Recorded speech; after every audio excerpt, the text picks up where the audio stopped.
Queridos, a paz do Senhor, boa noite.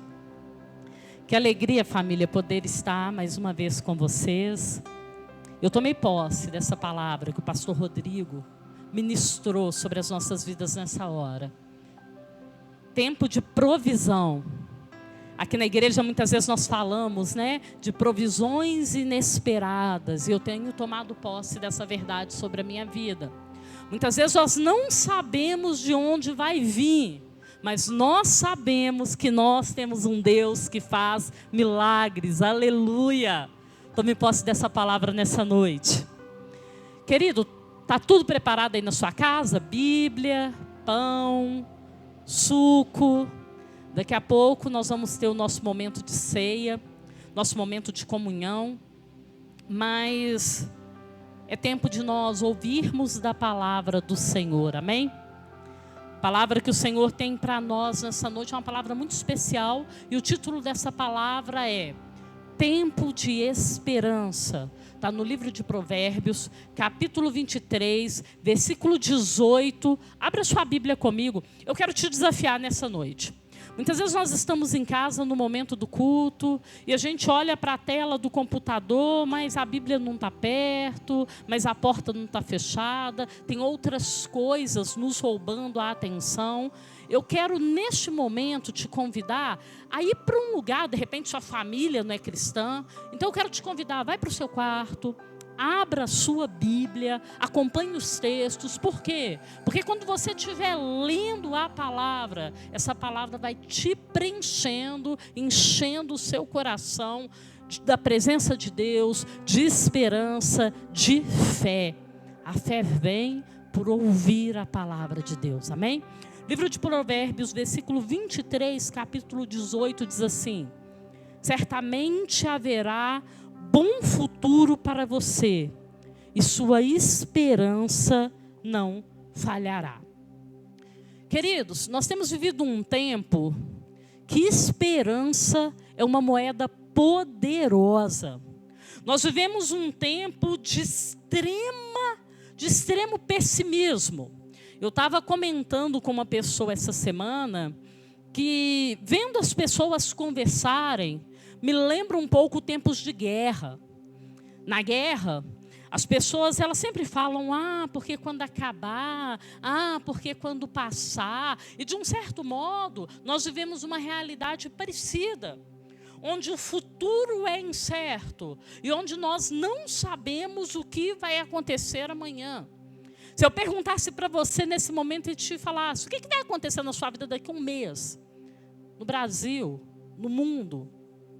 Ninguém sabe, nós não sabemos. São muitas incertezas, mas essa noite eu quero falar de certezas, daquilo que nós sabemos. Teve um general, Charles Gaulle, que ele dizia o seguinte, que o fim da esperança é a morte. O que significa isso? Que quando nós perdemos a esperança, não nos resta mais nada. Teve um poeta também, se eu não estou enganada, foi Drummond, que ele dizia o seguinte: nós estamos condenados pela esperança. Em que sentido? Meu amado, a esperança te faz caminhar, a esperança te faz prosseguir. E o que significa esperança?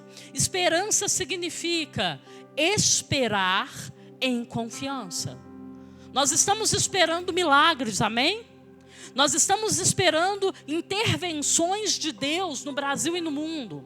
Nós estamos esperando grandes coisas acontecer na nossa família. Mas nós esperamos em confiança. Nós sabemos em quem nós esperamos. Nós esperamos num Deus que a Ele não há impossível. E por esperarmos nele, entendemos que o nosso coração pode ter paz. Amém? Fala um amém aí na sua casa. Fala amém, eu creio.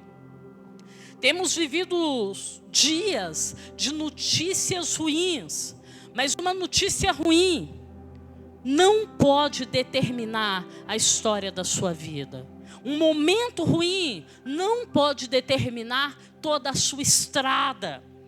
Nós precisamos começar a declarar, a gerar boas notícias em meio ao caos. Nós precisamos ser detentores de esperança. Aquele que diz, olha, o nosso Deus vai fazer grandes coisas. Eu não sei o que Ele vai fazer, mas eu sei que Ele vai, porque Ele é Deus, porque Ele me ama. Você precisa ter esperança para viver o momento atual. Eu não sei se você sabe, mas a palavra evangelho significa boas notícias, significa boas novas. Que boas novas você tem espalhado? Pela sua casa, na sua família? Quais boas novas? Tá, Kátia, mas tem boas novas? Sim, queridos, tem boas novas. Eu vou falar 3 boas novas para você nesse momento. Primeira boas novas.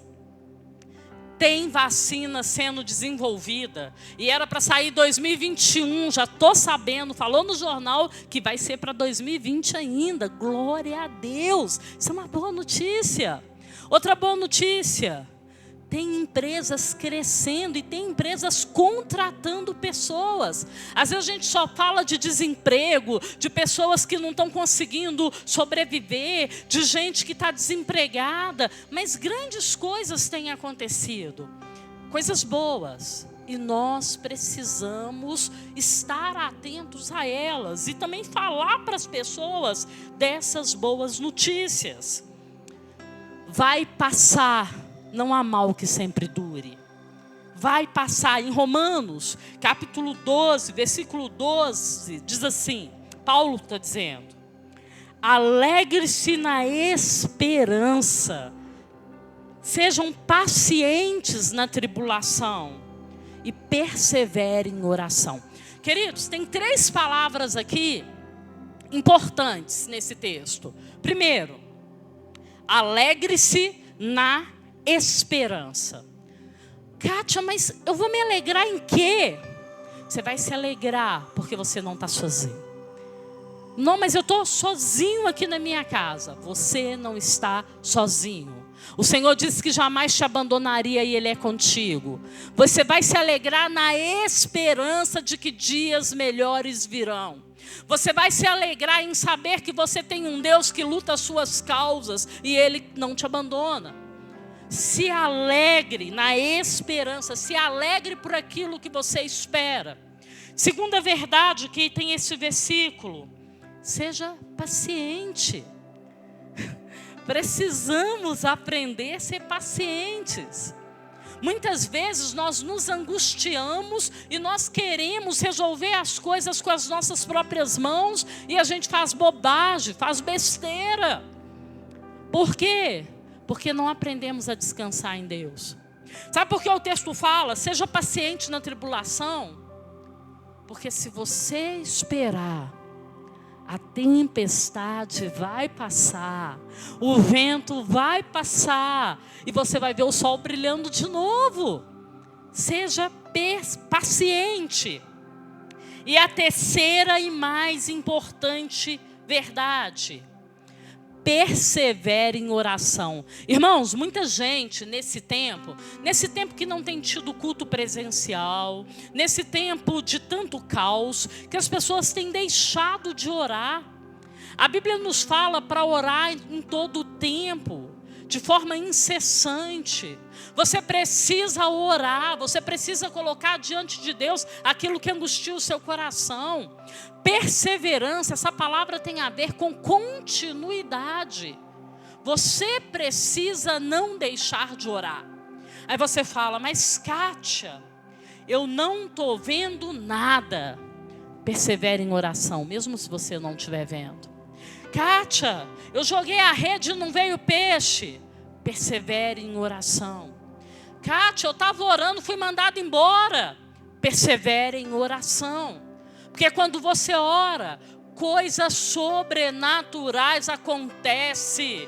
Deus não deixou de ser Deus. Deus não perdeu o controle. Deus ainda faz milagre. E Ele quer fazer um milagre aí, na sua casa, na sua vida. Deus não depende de lugar. Deus não depende de circunstâncias.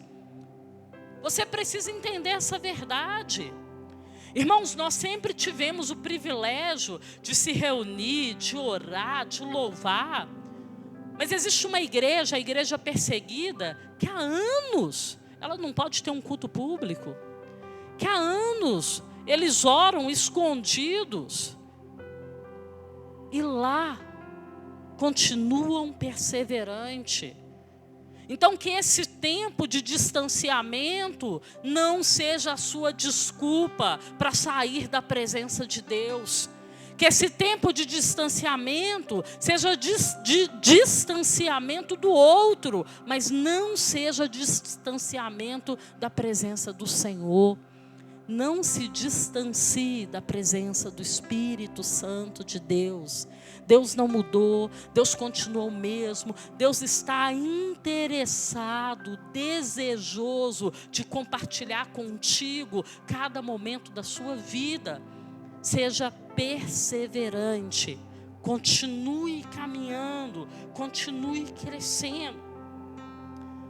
Você precisa de ter esperança para se reinventar e fazer novos planos e projetos para a sua vida. Tempo de crise é tempo de se reinventar. De repente você tinha um trabalho que você não tem mais, ou de repente você tinha feito planos que não vai dar mais para ser como você pretendia que fosse. De repente você não esperava estar em maio vivendo a situação que você está vivendo hoje. Mas eu quero te dizer, é tempo de se reinventar. É tempo de buscar novos caminhos. Existem novos caminhos. Hoje eu estava conversando com uma psicóloga e ela estava me contando de um ano que ela passou por uma situação muito difícil. E que ela dormiu e ela teve um sonho. Ela sonhava que fazia trufas, fazia chocolates. E ela acordou pensando em chocolate, pensando, que estranho, chocolate. E dormiu de novo e sonhou com chocolate. E ela falou, Deus quer me dizer alguma coisa. E aí, ela com aquilo na cabeça, ela começou a pensar em trufas. Falou, será que eu vou fazer trufa para vender? E procurou na internet um cursinho, fez um curso. E ela falou que quando aquilo chegou ao coração dela, ela falou assim, Deus, eu estudei demais para eu agora ficar vendendo trufa, Senhor. Eu estudei muito, eu tenho um curso superior. Mas aquilo não saía do coração dela. E ela fez vários chocolates. E ela vendeu esses chocolates. E com a venda dos chocolates durante todo o mês, ela pagou todas as contas da casa dela. E por um tempo, aquele chocolate foi o refúgio que Deus preparou para ela naquele tempo. De repente, a sua fonte de renda secou. Você precisa se reinventar. Você precisa fazer novos planos para a sua vida. Eu quero te dizer que nós temos um Deus de coisas novas. E que se você buscar ao Senhor, Deus vai te mostrar novos caminhos, novas possibilidades. Nós não podemos ficar chorando sobre o leite derramado, mas nós precisamos entender que nós temos um Deus, que Ele é capaz de fazer infinitamente mais. Temos um Deus de recomeço. Que semente o Senhor pode estar colocando nessa hora em suas mãos? Fiquei também sabendo de uma irmã essa semana que ela não tinha máquina de costura e que ela arrumou uma só para fazer máscara e que agora é a fonte de renda dela.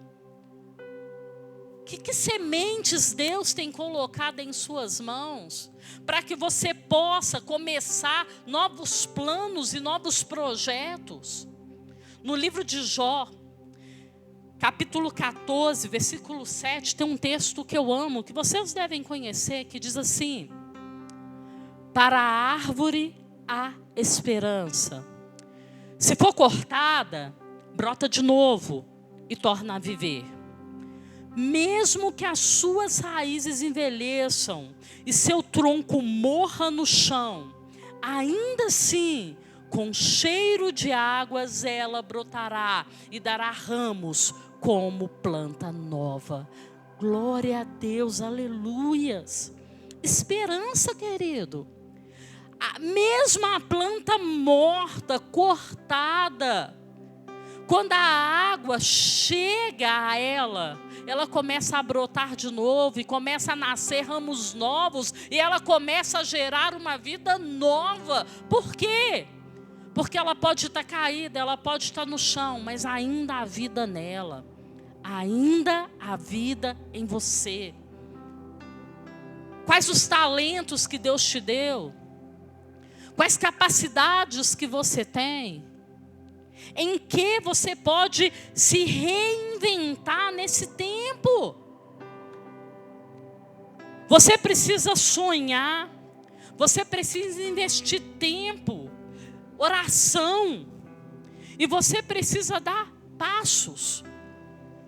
O escritor daquele livro, Uma Vida com Propósito, ele fala algo tremendo. Ele fala assim: nem todo sonho que você tiver vai se realizar, mas toda grande obra que você concretizar terá sido antecipada de um sonho que você não desistiu. Irmãos, tudo na sua vida grandioso que você conseguir construir é resultado de um sonho que um dia você teve e que você não desistiu. Que você tentou uma vez, não deu certo. Você tentou de novo, não deu certo. E você tentou mais uma vez e não deu certo. E aí teve um dia que deu certo. E quando deu certo, se concretizou na sua vida aquilo que Deus sonhou para você. Não desista dos sonhos que Deus tem para a sua vida. Não abra mão daquilo que Deus sonhou para você. Uma crise não determina quem você é. Não deixe de orar, não deixe de sonhar, não deixe de crer, não deixe de ministrar sobre um novo tempo, sobre a sua vida. Nem todo sonho que você tiver vai se realizar, mas toda grande obra que você concretizar terá sido precedida de um sonho que você não desistiu. Segundo ponto, você precisa de esperança para recomeçar depois de derrotas e perdas. Queridos, tem um texto aqui de Coríntios que quando eu li, eu falei, meu Deus. 2 Coríntios 2. É um texto de Paulo. Eu queria te chamar a atenção para esse texto. É porque nós vivemos uma geração de crente, que a ideia do crente é o seguinte: eu sou vencedor, tudo na minha vida tem que dar certo, porque eu sou mais. É quase um super-homem. E aí Paulo fala uma coisa aqui em 2 Coríntios. Abre aí comigo, 2 Coríntios 11, 24. Eu vou dar tempo de você abrir.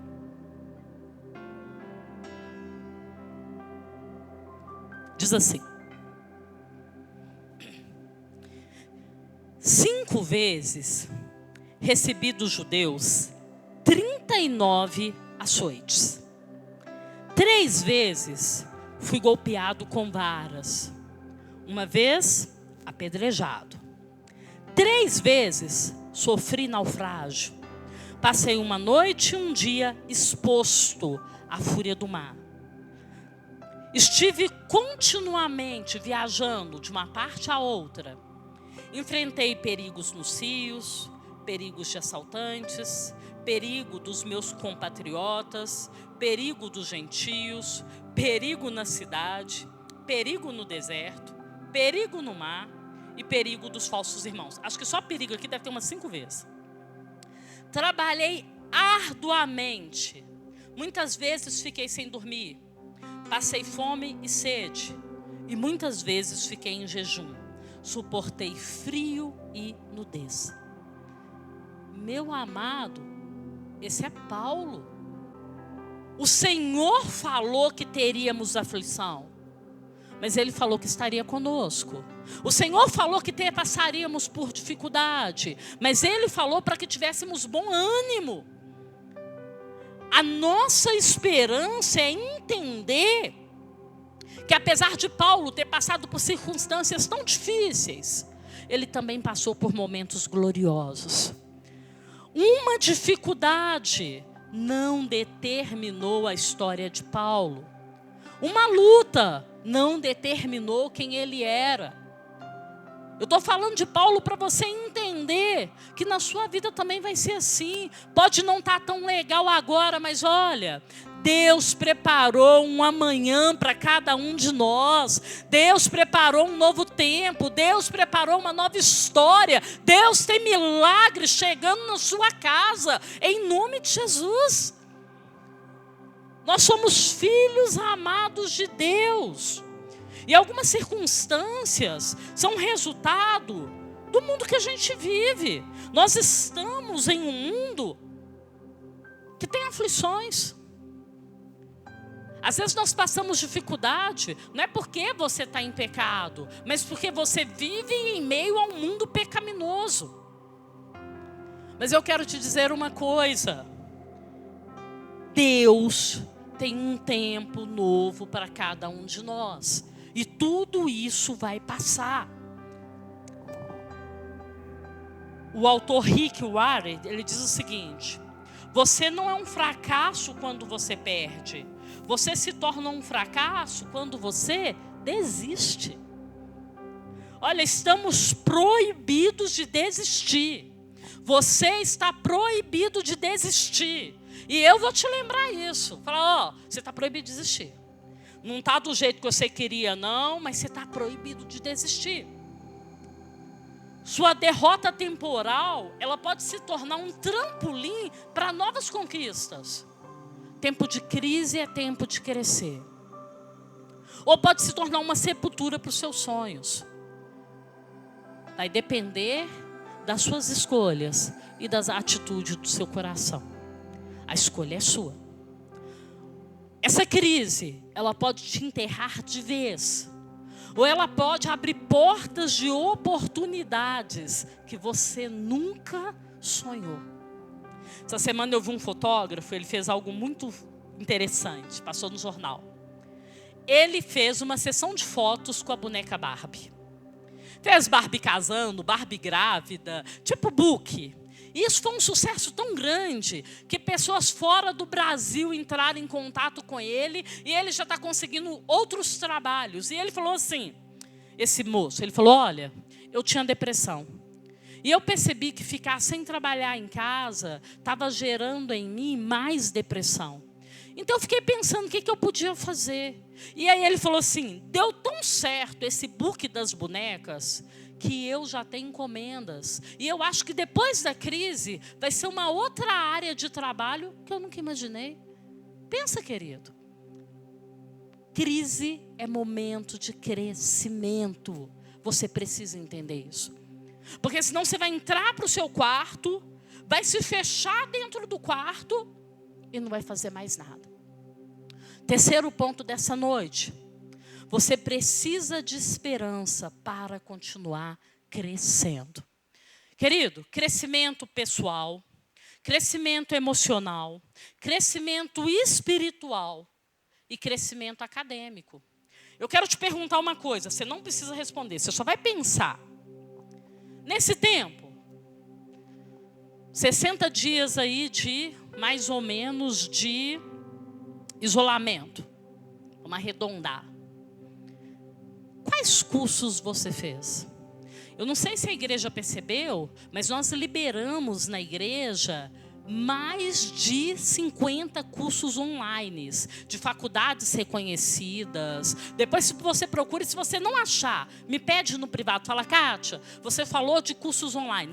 Turma, é de marketing pessoal, de design, mas é muito curso, eu não vou conseguir falar para vocês nem 50%. Administração, tudo curso online, tudo de graça, tem até universidades americanas oferecendo curso. Tem também da Getúlio Vargas. E quantos cursos você fez nesse tempo? Quantos livros você leu? nesse tempo? Livros para o seu crescimento espiritual, livros da sua área profissional. Quantas pesquisas, quantos contatos você fez com profissionais da sua área que também estão em casa e que você tentou estreitar algum tipo de relacionamento para aumentar sua rede de relacionamentos do campo profissional? Você atualizou seu currículo? Onde você tem crescido? Vou usar uma frase do pastor Júnior: quem é bom em desculpa, não é bom em mais nada. A gente pode dar 1000 desculpas aqui. Ah, mas eu não consigo fazer atividade física. Essa semana que passou, um velhinho, que ele foi combatente da Segunda Guerra Mundial, inglês. O cara andou não sei quantos quilômetros na casa dele com um andador. Ele ia para frente, ele fez um desafio na internet. E ele conseguiu 3 vezes o valor que ele tinha feito do desafio para ajudar as pessoas do coronavírus. Andando de um lado para o outro com um andador num quintal.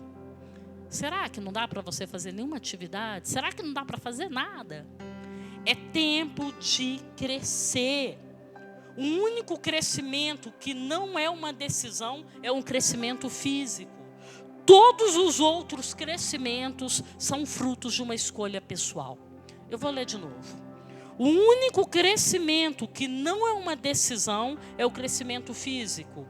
Todos os outros são frutos de decisões, escolhas e atitudes. Crescimento emocional. Provérbios 4, 23. Acima de tudo, guarde o seu coração. Guarde seu coração, guarde a sua mente, encha a sua mente e o seu coração daquilo que é bom, daquilo que vai gerar paz. Crescimento espiritual, 1 Timóteo 4,13. Dedique-se à leitura da Escritura, à exortação e ao ensino. Olha o verbo, dedique-se. Você precisa se dedicar. Não é só ler, é aprofundar, é crescer. Essa semana a irmã Wanda me ligou e falou: Cátia, eu descobri uma coisa na Bíblia. Eu, sério? Ela é. Aí me falou de Esté, do Assuero, que era filho, que era neto. Eu falei: nossa, ela é, isso aqui é muito legal. Eu, nossa, isso é muito legal. Crescer, irmão, aprender mais. Se dedicar, se aprofundar ao conhecimento da palavra. E Provérbios 4,13. Crescer no campo acadêmico. Apegue-se à instrução, não a abandone, guarde-a, pois dela depende a sua vida. Eu estava lendo esses textos e eu me lembrei um pouco de Jó. Jó, em meio à sua desgraça, ele não focou na desgraça,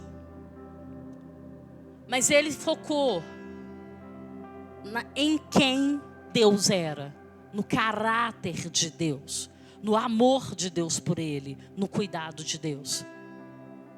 Sobre tudo o que está acontecendo no mundo, eu tenho uma notícia para te dar. Você pode fazer muito pouco, mas você pode escolher o rumo que você vai dar à sua vida em meio a essa tempestade. Sobre a circunstância à sua volta, pouco você pode fazer. Mas sobre a sua mente, o seu coração e os seus passos, isso tem a ver com as suas decisões contínuas. Você precisa ter emoções curadas. Max Lucado, ele disse assim: alimente seus medos e sua fé morrerá. Alimente sua fé e seus medos morrerão. Você precisa se alimentar de fé. Irmãos, nesse momento tem pessoas trancadas dentro de casa, morrendo de medo de ir no portão, vivendo em pânico. Gente doente. Eu essa semana liguei para uma pessoa e falei: vamos no portão? E a pessoa falou: eu não posso, porque tem uma pessoa doente na casa dela. Falou: olha, se eu for no portão, o fulano morre. Eu não posso sair no portão, porque ele acha que o mundo todo está morrendo. Por quê? Porque o medo nos paralisa. Você não pode ser paralisado pelos seus medos.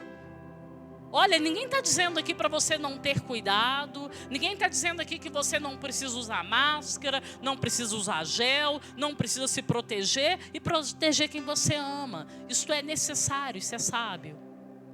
Mas você não pode ser paralisado, porque você tem medo. Se encha de fé, de que há um Deus que cuida de você e que cuida da sua família. E para terminarmos essa palavra dessa noite, eu quero te falar. Abre comigo Jeremias 29:11. É um texto que eu amo. Esse texto é muito forte. Ele diz assim: porque sou eu que conheço os planos que tenho para vocês, diz o Senhor. Planos de fazê-los prosperar e não de lhes causar danos. Plano de lhes dar esperança e um futuro. Então vocês clamarão a mim, virão orar a mim, e eu os ouvirei. Amém? Irmão, o plano de Deus a seu respeito é plano de te dar esperança e um futuro. E os planos de Deus não mudaram. Os planos de Deus a seu respeito é plano de te fazer vitorioso no final de toda essa situação. É plano de te fazer crescer. É plano de te curar. É plano de trazer renovo sobre a tua vida, como aquela planta, aquela árvore que estava morta, mas ao cheiro das águas ela se levantou e ela deu fruto e ela gerou ramos novos. Nosso Deus é Deus de recomeços e Deus de esperança. Quando Jesus, ele morreu naquela cruz, e quando Jesus deu a vida dele por mim, e quando Jesus deu a vida dele por você, o projeto de Deus era te dar a esperança de uma nova história. Jesus não morreu na cruz para que você fosse derrotado ou para que você experimentasse a segunda morte. Mas Jesus morreu na cruz para que você tivesse vida eterna, para que você pudesse ser curado, para que você pudesse ser restaurado. Jesus morreu na cruz para mudar o seu sobrenome e te dar o DNA de Deus. Você precisa ter esperança.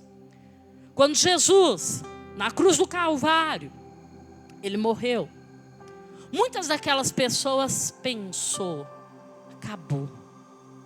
O diabo ele deve ter comemorado no inferno, acabou.